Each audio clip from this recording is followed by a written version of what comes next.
A lot of people will say, if I earn more, then I will save and invest. And my response is, I hope so. I hope you earn more and I hope you save and invest. I hope so because I'm really rooting for you. And on this channel, I'm going to explore opportunities with us to earn more, especially when we get to the law of value exchange. But I must say this ahead of time. If you do not learn the law of seed and bread properly, even when you earn more, you will remain the same. Why? High income does not automatically equal savings and investing. Earning millions of dollars does not mean you are going to have lasting riches if you ignore the first law, the law of seed and bread. You might have heard of several sportsmen who stood where millions cheer. Sportsmen who wore jerseys of glory and signed contracts that made bankers weep. But when the final whistle blew on their career, many walked into a darkness they never saw coming because they never paid attention to the law of seed and bread. Do you remember Antoine, the then rising star of French football who played for PSG and Olympique Marseille? Do you remember Riise, that Norwegian powerhouse with his thunderous left foot who lifted several trophies with Liverpool? Or David James, England's legendary goalkeeper who wore the gloves for Liverpool and the Three Lions? And many others like them who earned wages that should have set their family line for generations.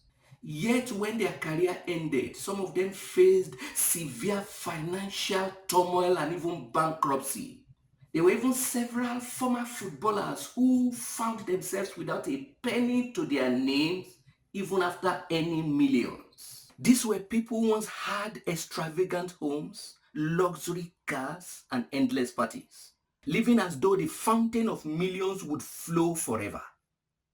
But even fountains eventually runs dry when the source dries up and there is no alternative.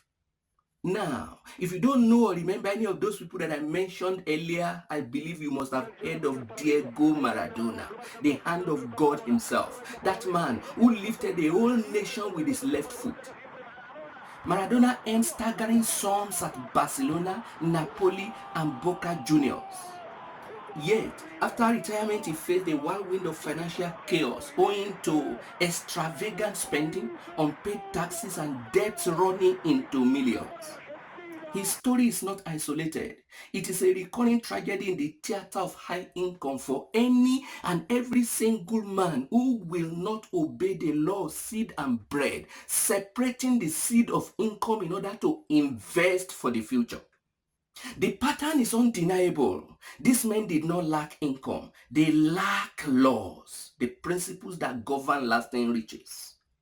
And then there is Ronaldinho, the magician footballer whose smiles lit up stadiums from Barcelona to Milan. He was FIFA World Player of the Year twice over, earning millions in salary and endorsements. His talent was extraordinary. His wealth should have been generational.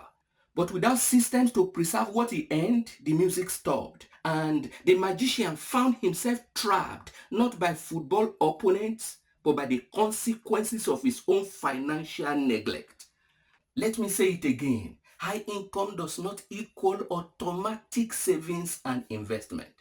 Whatever it is that you are earning, you must incorporate the law of seed and bread and the law of value exchange if you must truly grow kingdom riches. The plague of high income without system, without structure is not confined to the world of football. It spreads across sports, across professions where millions meet unprepared souls. In the NBA, the statistics are sobering. 60% of players face bankruptcy within 5 years of retirement. Let me repeat that. 6 out of every 10 men who earned NBA millions are broke just 5 years after the checks stop. Many who earned over $50 million, over $100 million during their NBA career also overspent on cars, houses, and jewelries without honoring the laws of seed and bread and the law of value exchange. They end up becoming bankrupt, owing millions of dollars in unpaid obligations and mountains of debts. One of them later confessed that the money came so fast without the education. The law of seed and bread, the law of value exchange, and the law of seed time and harvest are universal laws that are applicable anywhere and everywhere under the sun, across all professions. And when it comes to the principles of growing kingdom riches, that time when you are earning is your seed time. Your harvest time is coming. If you sow nothing now, we can almost guarantee what will happen to you down the road. Riches will not fly around looking for somebody to jump on. You've got to sow if you are expecting your future to carry the harvest of kingdom riches. Now, no conversation about falling fortune is complete without Mike Tyson, the youngest heavyweight champion in history. The youngest heavyweight champion ever had money to burn. Mike Tyson is without a doubt the most terrifying teenage boxer in history. In his 12th professional bout, he floored Eddie Richardson with his first shot. Between 1985 and 2005, Mike Tyson earned over $300 million from his fights. Think about that number. $300 million. He owned mansions, tigers, a fleet of luxury cars, and an entourage that consumed like a wildfire. But his excesses came at a price. Tyson blew through a colossal $400 million fortune. He spent his last boxing million on rehab.